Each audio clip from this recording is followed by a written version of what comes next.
2 continentes, 2 hemisferios, 2 profesionales unidos por una misma pasión, la jardinería. Te damos la bienvenida a un nuevo episodio del podcast de jardinería y paisajismo. El espacio en donde encontrarás conceptos, técnicas, estrategias del mundo de las plantas para... ¿Para qué? Pues para que puedas tener tu jardín más lindo cada día.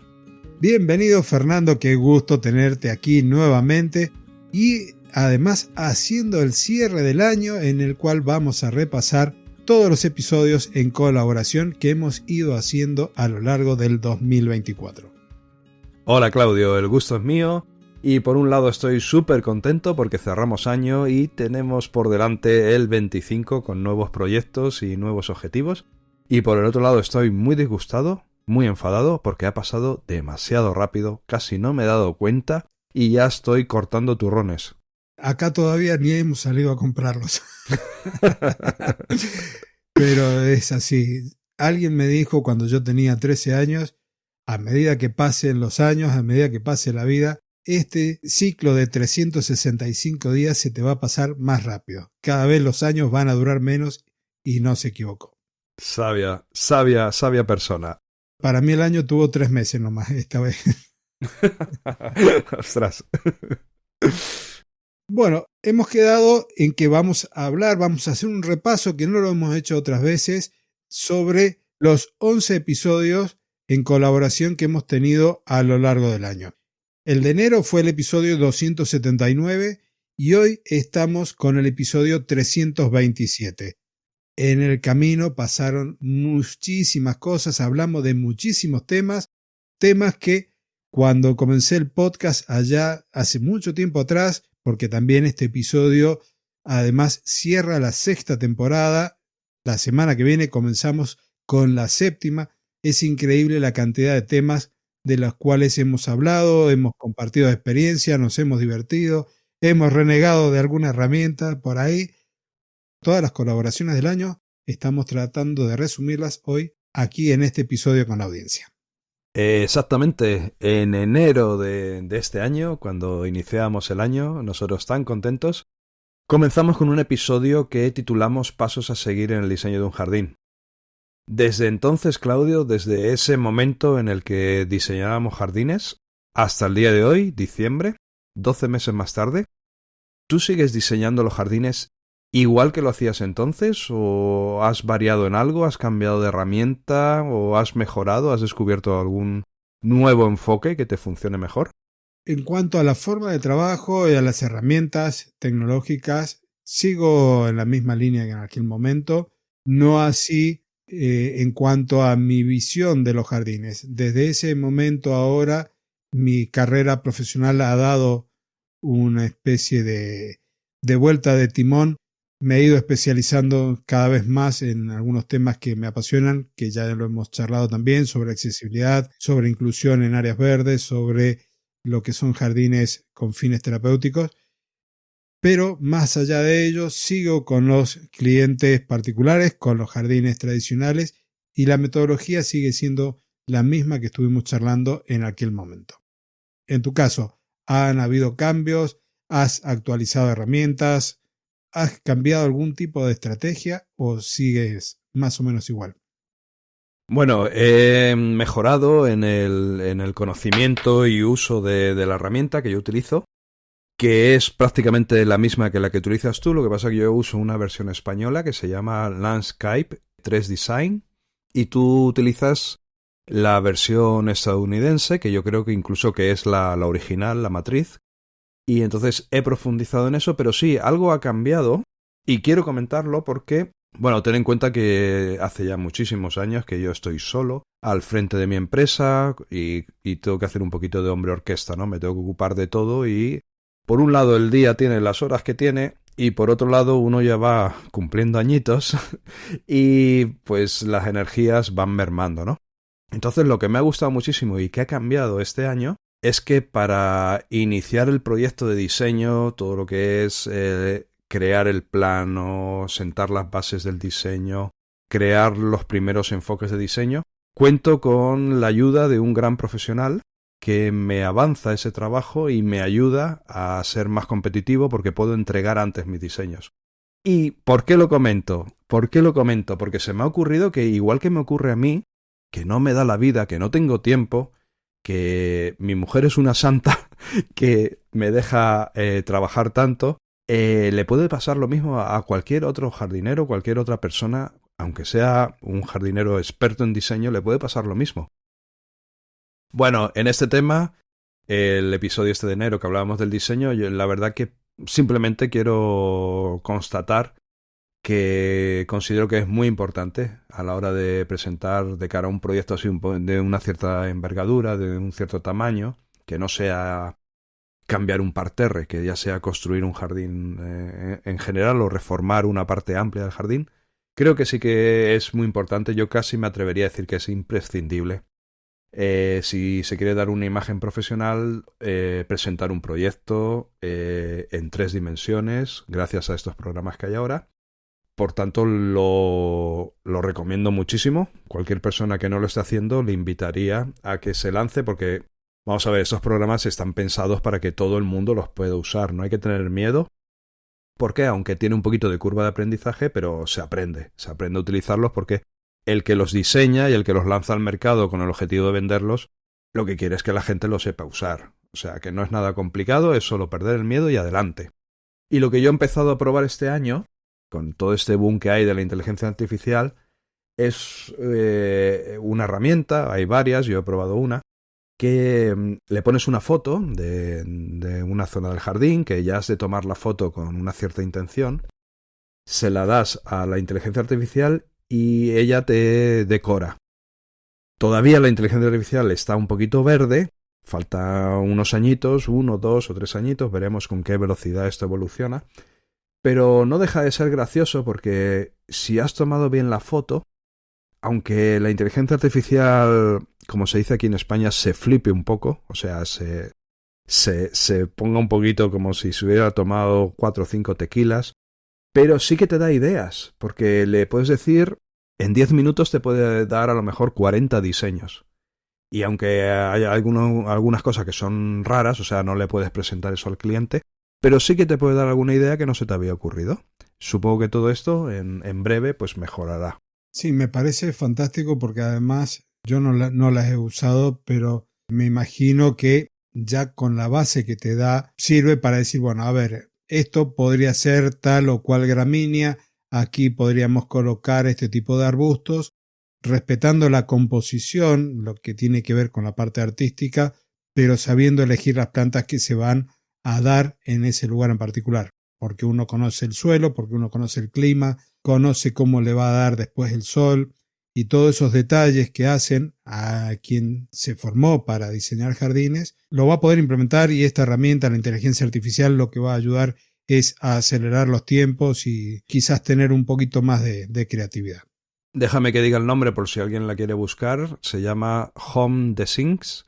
Mi pronunciación en inglés es terrible, pero bueno, se escribe Home, Design, como diseños en inglés, Design, acabado en s.ai.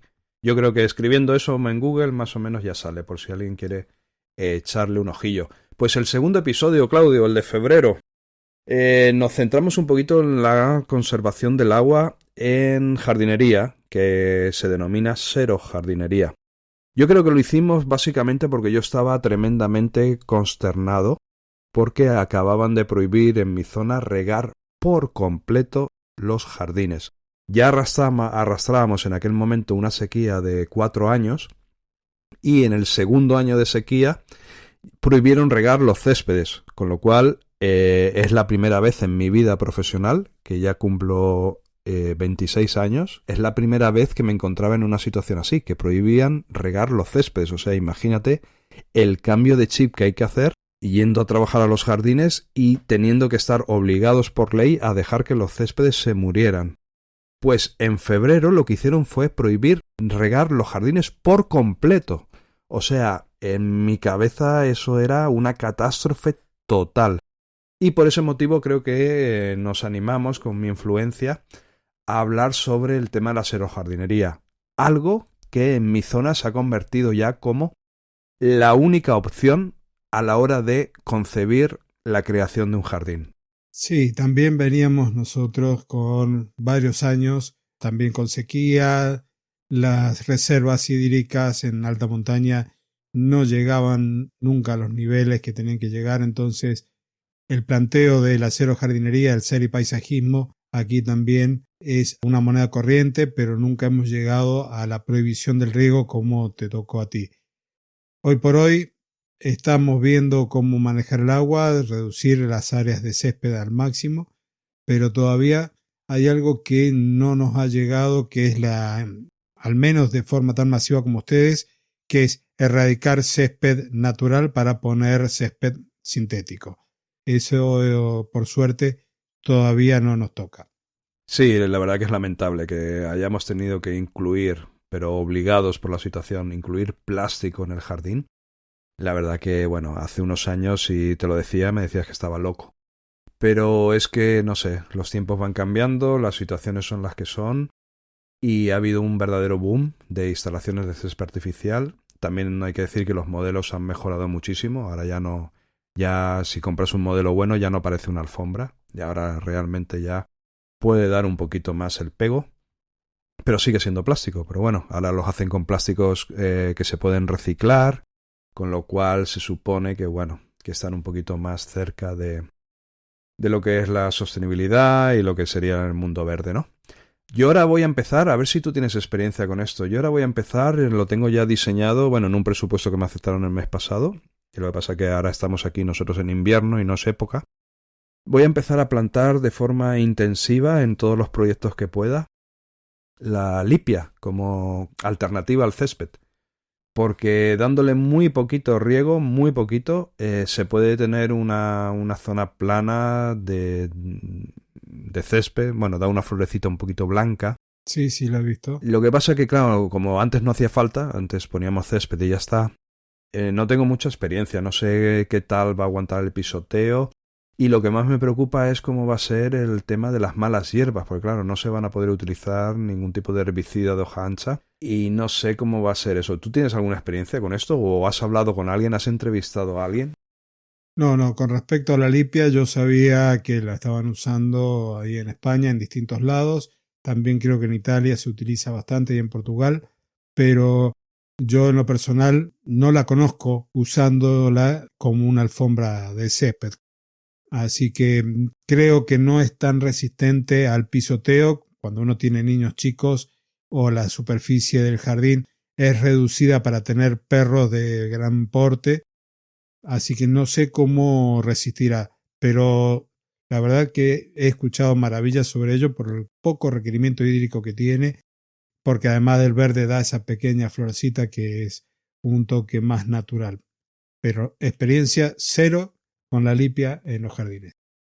Pues como última reflexión, antes de cambiar de episodio sobre el tema de la serojardinería, lo que sí me ha ocurrido este año es que hemos hecho un proyecto donde cuando se inició el proyecto estaba prohibido regar, pero se sabía que en breve iban a permitir regar plantas, pero iba a continuar estando prohibido regar el césped.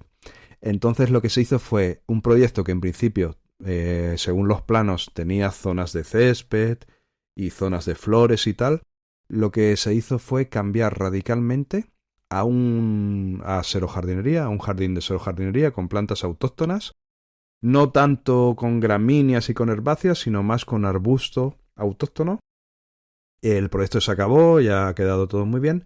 Y lo que me he dado cuenta ahora, porque me acaban de pedir, ahora que la constructora tiene que entregar, es una comunidad de propietarios, pues tiene que entregar lo que es las casas y el jardín y todo ya a los propietarios para que ellos hagan su comunidad de propietarios y se hagan cargo de todos los gastos. Y me ha pedido ahora que presente el presupuesto de mantenimiento. Y me he dado cuenta, porque llevamos todos estos meses haciendo mantenimiento, pero para el constructor, esperando a que se arreglen todo el papeleo. Me he dado cuenta que un jardín donde eliminas césped y conviertes todos esos metros cuadrados en zonas de plantas, el mantenimiento es más caro. O sea, hay en un jardín, en el jardín inicial que se proyectó, a lo mejor había 2000 plantas y zonas de césped. Lo que ha ocurrido al cambiar todo a zonas de plantas es que hay casi 5000 plantas, que cada una va a necesitar su poda sus tratamientos, sus abonados, y esa reflexión he hecho. Sale mucho más caro luego mantener ese jardín si quieres que esté un poquito ordenado. Si lo dejas que se haga un poquito salvaje, pues bueno, al final se puede convertir en un bosque. Pero si quieres darle un tratamiento individual a cada planta para que unas dejarlas crecer más, otras menos, pues por ese lado es mucho más caro que no una gran extensión de césped, que es solo pasar la segadora y poco más, bueno, aparte de los abonados y los escarificados. Y además requiere de un jardinero con más conocimientos profesionales que aquel que está iniciándose y a lo mejor esté trabajando con una segadora de césped. La verdad que un detalle a analizar, pero bueno, tenés 5.000 plantas que no es habitual tampoco en un jardín.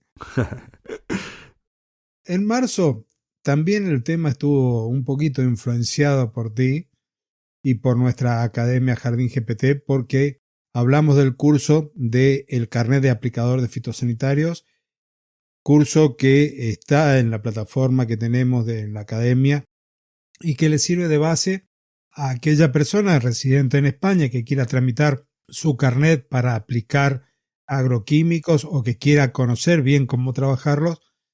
Tiene toda la formación oficial, sin la certificación, sin la evaluación, pero el contenido de la certificación oficial lo tenía en la academia. El episodio de marzo, el 288, trató sobre ese tema en particular. Pues sí, y además creo que estoy muy contento con que hayamos incluido este curso en la academia, porque ahora hace poco se incorporó un nuevo trabajador a la empresa y le comenté si quería sacarse el carné para poder hacer, aquí en España hace falta este carné para poder hacer los tratamientos fitosanitarios. Me dijo que sí, le dije, hombre, pues apúntate a la academia y aparte de los libros oficiales que te dan para hacer el examen, puedes escucharlo en podcast mientras paseas al perro o mientras te estás afeitando o incluso mientras estás trabajando, te puedes poner los audios, porque este curso está sacado de los textos oficiales que da el gobierno para conseguir este carnet. Y la verdad es que le fue genial, estudiando muchísimo menos, se sacó el carnet muy rápido, con lo cual es una gran idea. Y además me alegro que comentes nuestra academia de Jardín GPT, porque vamos a recordar, por si alguien no lo sabe, que entre los muchos proyectos que llevamos en colaboración hay uno que es una academia de audiocursos. ¿Y por qué hicimos una academia de audiocursos? Porque bueno, hay muchos cursos que hemos hecho, tanto tú como yo, que son en vídeo, no solo de jardinería, sino de infinidad de cosas, que son en vídeo. ¿Y qué problema tienen los cursos en vídeo? Pues que te has de sentar delante del móvil, delante del ordenador, delante de la tablet, a ver el vídeo. Y hay muchas plataformas de vídeo que si el móvil, por ejemplo, lo apagas, pues el vídeo deja de reproducirse. Y vimos que quizás para una persona que se dedica a trabajar en el jardín, la jardinería o un amante de la jardinería, podría estar muy bien un formato audio que te permite ir aprendiendo mientras haces otras cosas. Entonces ahí está, jardingpt.com, una academia de audiocursos, cursos que elaboramos nosotros, pulimos nosotros, depuramos nosotros, pero que la voz la pone la inteligencia artificial.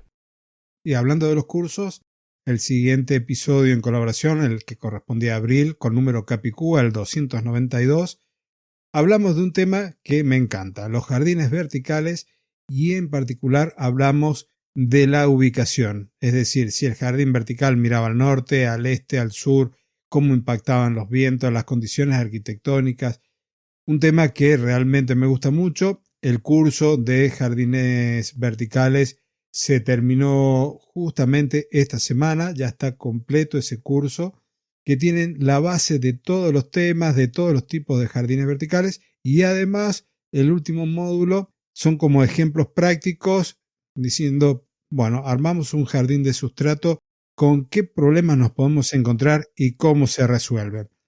Este curso fue el eje central del episodio de abril. A mí me encantaría poder instalar más jardines verticales. El problema que yo tengo es que yo vivo en la costa, en zona costera de España, zona muy turística donde las casitas suelen ser individuales y suelen tener, no sé, 800, 1000 metros cuadrados de jardín. Entonces, claro, los propietarios de estas casas ya tienen suficiente jardín. No necesitan Lo que sí quizás necesiten las personas que viven en las ciudades o cerca de las ciudades, donde las parcelas son más pequeñas, no hay tanto jardín, tanto metro cuadrado, y entonces sí que hay la posibilidad de explotar esta maravilla de los jardines verticales, de ajardinar las paredes, de ajardinar las fachadas, de ajardinar los muros. La verdad que me gustaría, pero no me lo solicitan los clientes, no es una necesidad que tengamos aquí, por tanto es algo en lo que no puedo profundizar tanto como me gustaría. Y de hecho, plantas que pueden crecer bien recibiendo la brisa marítima y la sal del Mediterráneo, también creo que puede hacer alguna cuestión ahí de complicación, algún elemento de complicación cuando este jardín vertical mira o está muy cerca de la costa.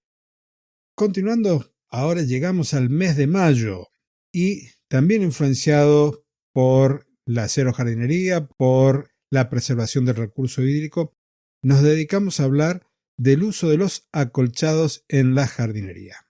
¿Qué conclusiones podemos hacer de este episodio, Fernando? Bueno, de los acolchados simplemente volver a recalcar, que no se nos olvide, que si usamos acolchados orgánicos, con mantillos como estiércol bien madurado, no sé, recordar que no nos podemos acercar al tronco del árbol, al tronco del arbusto. Debemos dejar un espacio, no puede entrar este acolchado en contacto con el tronco, porque en ese caso pasaríamos de estar beneficiándolo muchísimo a perjudicarlo. Podríamos provocarle algún tipo de enfermedad o algo similar. O sea, eso que no se nos olvide nunca, pero aparte de eso, si usamos otro tipo de acolchados como corteza de pino o como gravillas decorativas, en ese caso no hay ningún problema porque no son tan orgánicos, no van a generar tanta vida ahí al lado del tronco, no van a generar tantos problemas como pueden generar los acolchados estos más orgánicos, más tipo tierra abonada, más tipo compost. Aparte de eso, pues nada, el acolchado al poder, acolchado es el futuro, siempre que se pueda hay que intentar, tanto en verano como en invierno, porque ahora mismo preparamos, por ejemplo, para mi canal de YouTube el vídeo de cómo cuidar las plantas en invierno, y también es muy recomendable aportar acolchados de cara al invierno en las zonas frías para proteger, para aislar esas raíces de el exterior, el aire frío, crear como una capa, como ponerle un abriguito. Pues en verano también hace ese efecto de aislante del calor y conteniendo la humedad en el terreno. Y si querés recordar lo que hablamos y aprender mucho más de los acolchados, el episodio es el 297. Y al mes siguiente llegamos a junio y ese mes nos adelantamos una semana para el episodio en colaboración. ¿Y por qué fue exactamente, Fernando? ¿Por qué nos adelantamos una semana?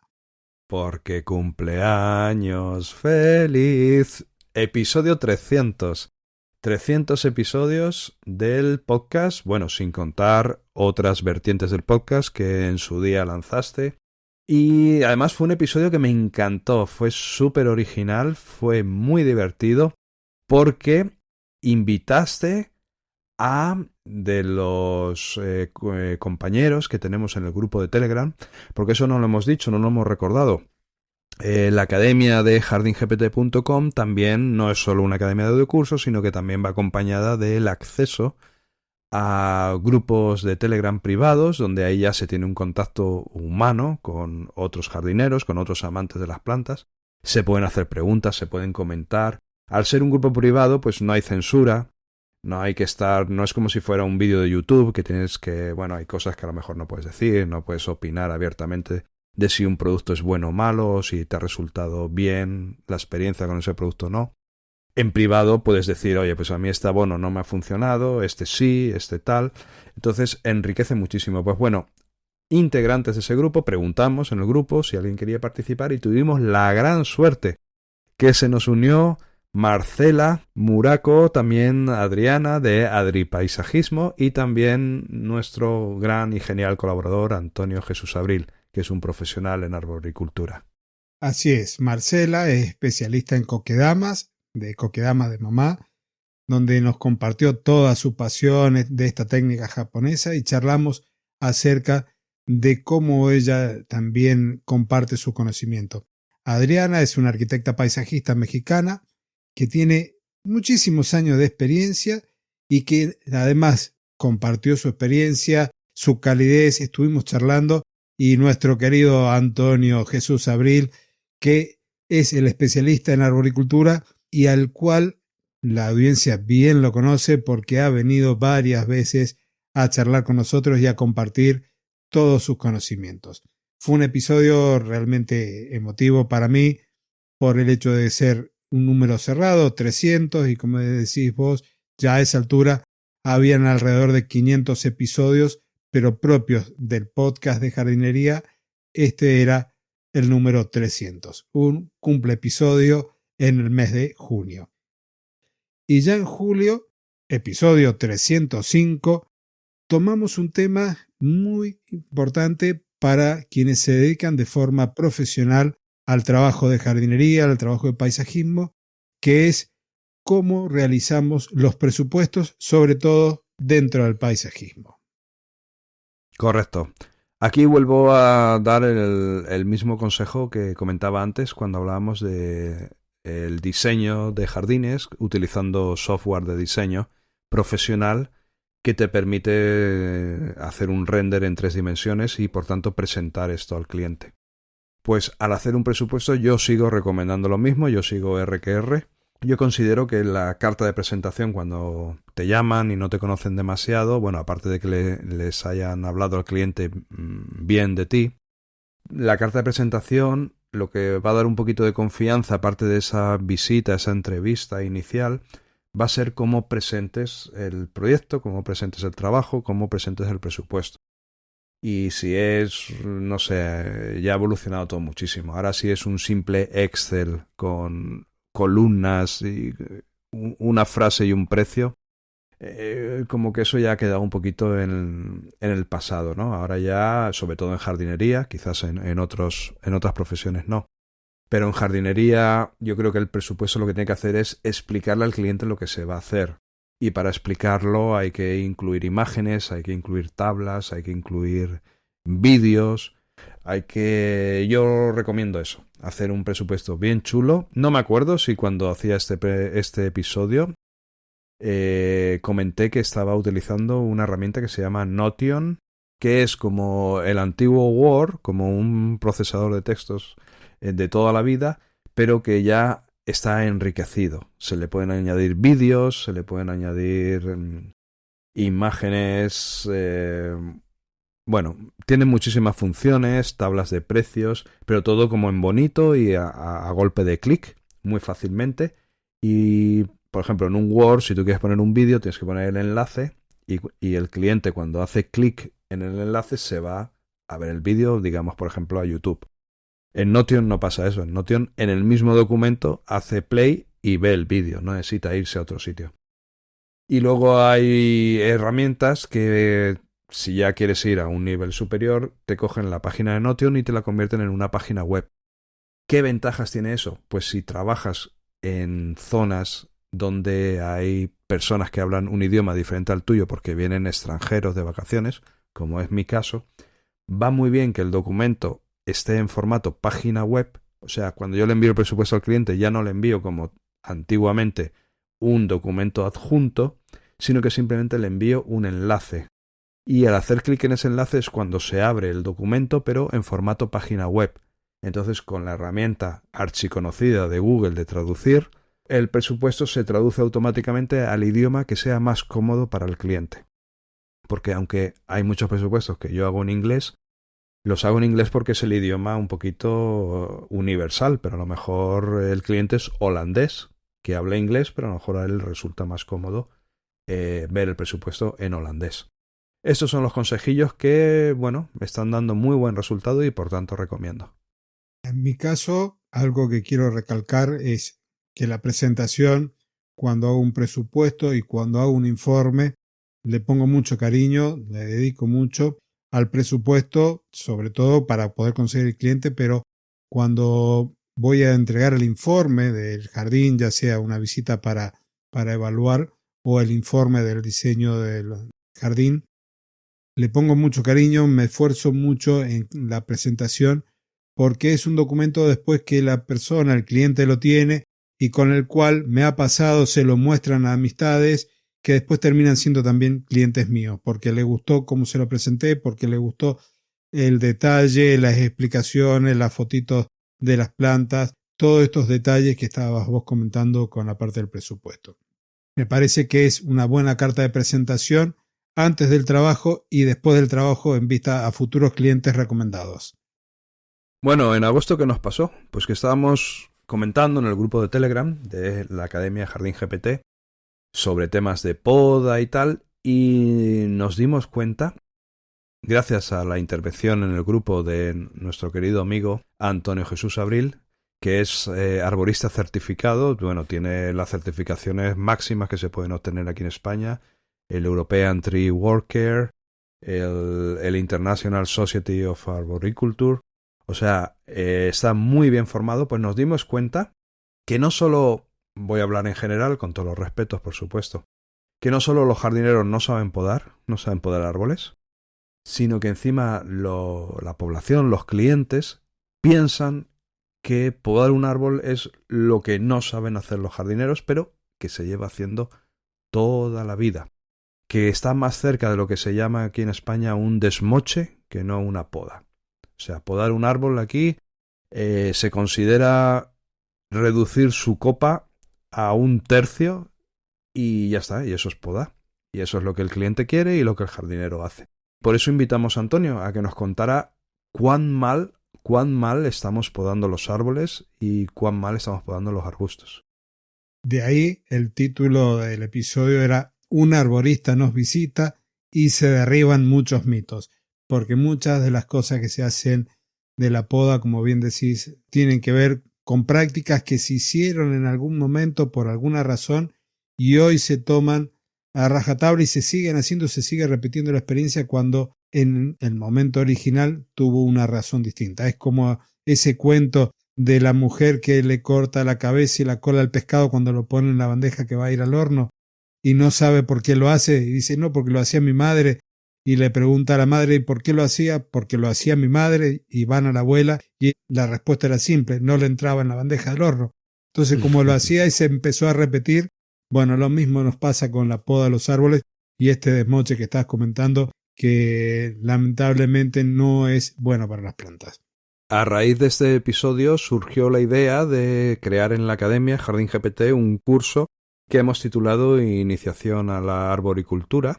Está todavía en proceso, no sé si va por el episodio 26 o por ahí, y quedan otros tantos. Pero bueno, se terminará en breve y es exactamente eso. Empezar a escuchar clases formativas sobre cómo realmente se tiene que podar, y se sabe cómo se tiene que podar si se entiende cómo funcionan los árboles y cómo funciona todo lo que envuelve a la posible poda. Y antes de que nos acerquemos al mes de septiembre, quería recordarle a la audiencia, por si no ha pasado por la academia, que ya creo que hay alrededor de 750 clases, o sea que hay mucho para ir escuchando e ir aprendiendo, reforzando conocimiento. De esa forma, uno también se puede ir acercando a la jardinería y al paisajismo, que fue el tema del episodio 314 de septiembre, en donde armamos, Fernando, ¿te acordás? Como una especie de lista muy personal nuestra, donde indicamos como niveles de acercamiento desde un nivel 0 o -1 hasta un nivel prácticamente 10 de acercamiento a la jardinería y al paisajismo. Sí, este episodio gustó mucho, tuvimos muchos comentarios, había personas que se sentían identificadas con las diferentes fases de acercamiento a la jardinería que pueden tener las personas, para que se entienda mejor. Hablábamos de una persona que simplemente tiene jardín y le gustan las plantas y bueno, interactúa con la naturaleza, pero a nivel amateur. Hablábamos de jardineros que se están iniciando, jardineros que ya saben un poquito más. Hablábamos ya de jardineros que se podrían considerar maestros jardineros, incluso ya paisajistas. Hablábamos de una amplia gama. Además comentábamos, y esto lo comento ahora porque luego al final del episodio hablaremos de ello, comentábamos que hay fases a las que yo personalmente no he llegado. Yo me he quedado en jardinero paisajista especializado en construcción de jardines, con empresa propia y con empleados.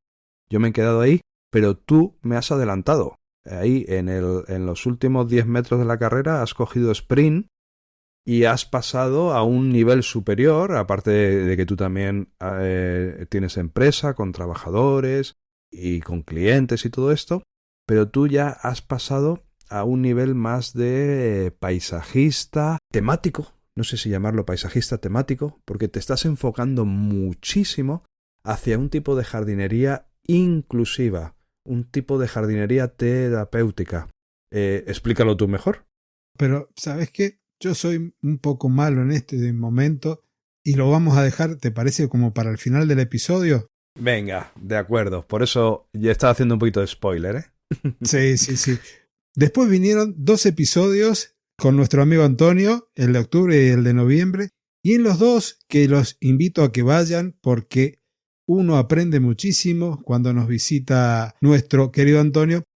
Hablamos todo sobre palmeras, desde el momento en que se compra una, se planta, cómo se cuida, cómo se poda, todo en 2 episodios. Una charla en la que también se hablaron de plagas, de cómo tratarlas, los pros y los contras, las experiencias. Yo no tengo mucha experiencia en palmeras, pero Antonio y Fernando tienen mucha porque hay muchísimas en España. Así que creo que por ahí podés hacer una apreciación más concreta, Fernando, vos, de lo que se puede sacar en valor estando allí.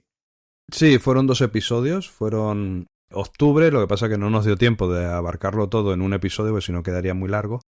Y también volvió en noviembre. Son episodios que recomiendo muchísimo buscar en Jardinería y Paisajismo, el podcast oficial, para escucharlos porque hay mucho valor. Antonio nos aporta su experiencia, nos comenta muchísimas cosas.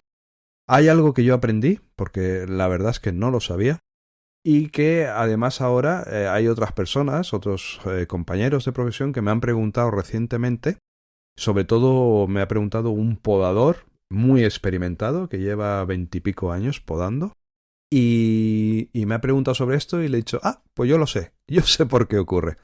En este caso hablamos de las palmeras washingtonias, que son las que en la zona de Antonio, están cultivadas en mayor abundancia. Y hablábamos de que cuando la palmera llega a una cierta altura ya considerable, las tábalas, esos trocitos de tronco que quedan pegadas cuando nosotros cortamos las hojas, cuando ya llega a una cierta altura empiezan a estar como más blanditas, incluso a mucha altura ya solo con la mano ya se desprenden. Ya no hace falta como cuando es al principio la palmera es más bajita, que hay que estar cortándolos exprofeso, se hace con un cúter, y de una forma muy laboriosa se van cortando las tábalas para dejar el tronquito limpio. Pues a cierta altura ya se desprenden. ¿Y por qué ocurre eso? Pues Antonio nos comentaba que es muy curioso. La propia palmera entra en una cosa que se llama autopoda. Ella misma se autodesprende de todas estas tábalas porque considera que ya a esa cierta altura, ya no necesita toda esa protección y va a ser mucho mejor para ella tener el tronco limpio. O sea que aprendizaje igual que otros muchísimos aprendizajes que adquirimos tras estos 2 episodios con Antonio. Y sí, se aprendió muchísimo. Y con esto entonces hemos hecho este repaso de los 11 episodios en colaboración desde enero hasta noviembre y estamos cerrando ya la 6ª temporada en el día de hoy. Y con respecto a lo que había quedado pendiente... Sí, Claudio, ahora ya no te escapas, ¿eh? Yo sé que te da muchísima vergüenza, porque tú eres persona, y te da vergüenza hablar de ti, hablar de tus éxitos, te da vergüenza, pero por eso estoy yo aquí. Yo estoy aquí para sacarlo a la palestra. Tú has pasado de empresa, con trabajadores, atendiendo clientes, jardinería a tope, construcción de jardines a tope, el punto en el que yo estoy ahora, has pasado un nivel más, como comentaba antes. Ahora haces diseños inclusivos. Y lo bueno de eso, aparte de que haces proyectos para el gobierno de allí, de tu provincia argentina, de Mendoza, lo bueno de eso es que has tenido el reconocimiento internacional y has recibido un premio. A ver, cuéntanos primero qué narices es un jardín inclusivo, un jardín terapéutico, ¿esto qué significa? Y luego cuéntanos cómo ha sido posible que de forma internacional se te haya reconocido y se te haya dado un premio certificado y que además va acompañado de una cuantía monetaria. Como decís vos, me cuesta por ahí charlar de estos temas. En LinkedIn sí he puesto algo. Lo que me he ido especializando tiene que ver básicamente con la accesibilidad y la inclusión dentro de las áreas verdes. Toda área verde tiene que permitirle a todas las personas, más allá de su diversidad funcional, poder disfrutarla. Entonces, los proyectos tienden a la accesibilidad, tanto física como la sensorial. Y aquí cuando hablamos de sensorial podemos estar pensando en las personas que tienen discapacidad visual, como también la cognitiva. El hecho de saber a dónde ir, dónde estamos, cuando uno va a una plaza o si está en un jardín, sepa cómo moverse en el mismo. Y esto tiene que ver, por un lado, con los jardines que se utilizan con fines terapéuticos, es decir, jardines para un hospital, jardines para un centro de adultos mayores, jardines en hospitales para niños, en donde hay enfermos oncológicos. Cada uno de estos jardines tiene unas características, hay recomendaciones para seguir. Bueno, en eso me he ido especializando. Estoy estudiando neurociencias para aplicarlas también a esto. Y en este aprendizaje, en esta formación continua, terminé elaborando un proyecto para el ecoparque aquí en Mendoza, al cual se me invitó después presentarlo en un concurso del Instituto de Accesibilidad de España, que tiene sede en Perú, dentro de lo que es espacio accesible. Y como bien comentabas vos, en noviembre fue galardonado, tuve el primer premio para espacio accesible respecto a mi intervención en lo que es el ecoparque, donde hay todo un modelo que desarrollé para ese lugar para tratar de asegurar la accesibilidad para todas las personas. Y de eso se trata el proyecto y ese fue el reconocimiento. Ahora mi meta es poder también compartir lo que he ido aprendiendo a lo largo de los años y, ¿quién te dice?, poder dar clases en alguna universidad o alguna charla. Pues genial, Claudio. La verdad es que tus logros este año han sido muy buenos. También el año pasado tuviste que viajar a España también porque fuiste seleccionado para una final de un concurso también de proyectos sobre este tema. Y bueno, yo solo espero que como yo estoy en España, pues que esto ocurra más a menudo, que te llamen más de España. De hecho, sé que estás trabajando con organizaciones españolas, o sea que es probable que en un futuro tengas que viajar más a España. Y así, bueno, te podemos tener más por aquí y disfrutarte más por aquí. Enhorabuena por tus logros y que se multipliquen por 100.000 el año que viene. Muchas gracias, Fernando. Bueno, Claudio, pues ya creo que llevamos ya un ratillo de episodio. Yo solo quiero prometer y dar fe de que estamos trabajando duro para hacer interesantes episodios el año que viene en colaboración. Y invito a los oyentes por los medios que tengan a su alcance, ya sea en Spotify, ya sea en nuestras páginas web, en YouTube, donde sea, da igual, que inviten, si lo desean, a proponernos temas sobre los que quieren hablar, porque bueno, siempre es interesante recibir un poco de feedback y entonces trabajar en la línea creando podcasts alineados con las necesidades de nuestros oyentes, ¿no? O sea, que nadie tenga vergüenza. Si alguien quiere enviar un comentario, solicitar que tratemos algún tema en concreto, pues que lo haga y prepararemos material para poder hacer un episodio sobre eso. Mientras tanto, yo creo que, Claudio, no sé qué te parece, si podemos ir cerrando. Es el último episodio del año, ya ha pasado Nochebuena. Nos acercamos a la Nochevieja y el nuevo año, como decís vosotros. Abrazo grande, mejores deseos. ¿Qué le damos a la audiencia? Y todos los deseos habido y por haber, que tengan jardines que puedan disfrutarlos con los suyos, con sus afectos, con sus amistades. Que este 2025 venga cargadísimo de energías positivas, que puedan concretar proyectos, que puedan disfrutar de la vida todos los días, porque la verdad que se pasa muy rápido el año. Entonces, tratar de sacar el jugo a cada uno de esos momentos y atesorarlos en lo más profundo del corazón. Muy bien, pues feliz 2025 para todos. Claudio, despedida. Feliz 2025 y entonces hacemos el cierre. 2 continentes, 2 hemisferios, 2 profesionales unidos por la misma pasión, la jardinería. Hasta el próximo año. Adiós. Adiós.